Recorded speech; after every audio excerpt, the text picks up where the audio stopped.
Hello everyone, আসসালামু আলাইকুম। আজ আমি আপনাদের তৈরি করে দেখাবো দুই ধরনের কাঁচা আমের ভর্তা। আর আমরা সবাই কম বেশি কাঁচা আমের ভর্তা তৈরি করতে পারি। আর আমি বাসায় এই ভর্তা যেভাবে তৈরি করি সেটাই আপনাদের সাথে শেয়ার করলাম। আশা করছি আমার আজকের ভিডিওটি আপনাদের কাছে ভালো লাগবে।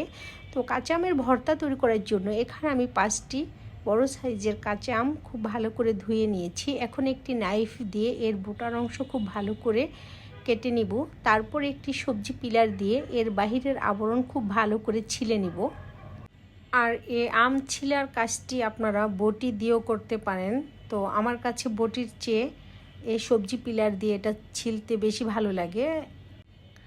আর আমগুলো ছিলার পর পানি দিয়ে খুব ভালো করে ধুয়ে পানি ঝরিয়ে নিয়েছি। এখন এই আমগুলো আমি আবারও সবজি পিলার দিয়ে পাতলা পাতলা স্লাইস করে নিব। আর আপনাদের বাসায় যদি সবজি পিলার না থাকে সেক্ষেত্রে আপনারা সবজি পিলারের পরিবর্তে বটি দিয়েও এই কাজ করতে পারেন। তবে বটি দিয়ে করলে আমের স্লাইসগুলো ততটা পাতলা করা যায় না আর সময় একটু বেশি লাগে।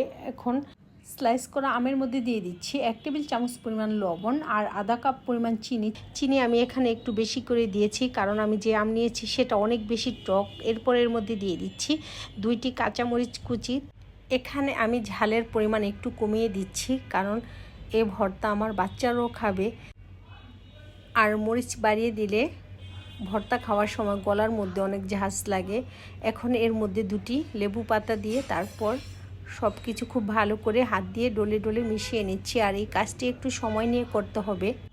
আর এই আম ভর্তার মধ্যে লেবু পাতা দেওয়ার ফলে ভর্তা থেকে সুন্দর লেবু পাতার অ্যারোমা পাওয়া যাবে আর ভর্তা খেতেও অনেক বেশি ভালো লাগবে।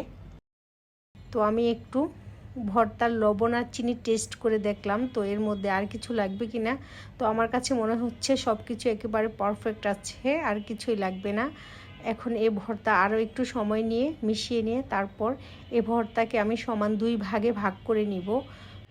আর ভর্তা 2 ভাগে ভাগ করে নেওয়ার কারণ হচ্ছে 1 ভাগের মধ্যে কাসুন্দি মিশাবো আর 1 ভাগ এভাবেই রেখে দিব, কারণ কাসুন্দি মেশানো ভর্তা আমার বাচ্চারা খেতে চায় না। আর আমি, আমার হাজবেন্ড আর আমার বাসায় যে হেল্পিং হ্যান্ড আছে তারা সহ এই কাসুন্দি মেশানো ভর্তা খাবো।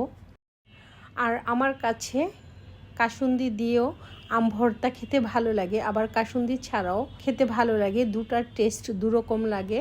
তো দর্শক, আমার আজকের ভিডিও এ পর্যন্তই। আশা করছি আমার আজকের ভিডিওটি আপনাদের কাছে ভালো লেগেছে। ভিডিওটি ভালো লাগলে আমার ভিডিওটিতে একটি লাইক দিয়ে দিবেন। আর এমন অনেক মজার মজার রেসিপি পেতে আমার চ্যানেলটি সাবস্ক্রাইব করে নেবেন। আর আপনাদের সকলের সুস্থতা কামনা করে আজকের মতো বিদায় নিচ্ছি। আল্লাহ হাফেজ। Thanks for watching.